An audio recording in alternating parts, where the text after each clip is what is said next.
శివరాత్రి రోజున వనదుర్గ అమ్మవారి దగ్గరకు వేలాది మంది భక్తులు ఎందుకు వెళ్తారో తెలుసా? శివయ్యకు ఈ గుడికి ఉన్న సంబంధం ఏంటి?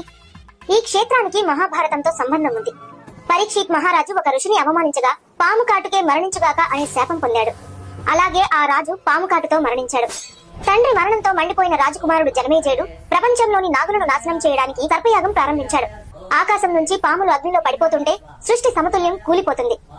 అప్పుడు దేవతలు పరమశివుణ్ణి ప్రార్థించారు. అప్పుడు శివుని తలపై ఉన్న గంగాదేవి మంజీరా నదిగా మారి 7 ప్రవాహాలుగా విడిపోయి యజ్ఞాగ్నిని ఆర్పివేసింది. అందుకే ఈ ప్రదేశం పేరు ఏడుపాయలుగా ప్రసిద్ధి చెందింది. అందుకే ఇక్కడ శివుడు మరియు ఆదిశక్తులు వేరు కావని భక్తుల విశ్వాసం. ఆ పవిత్ర ప్రకృతి మధ్య వెలసింది వనదుర్గా భవాని అమ్మవారు. ఇక్కడ ఆ 7 ప్రవాహాలు అమ్మవారి పాదాలను తాకుతూ ప్రవహిస్తాయి. ఈ క్షేత్ర దర్శనం పాప విమోచనం, దైవానుభవం అని భక్తులు నమ్ముతారు.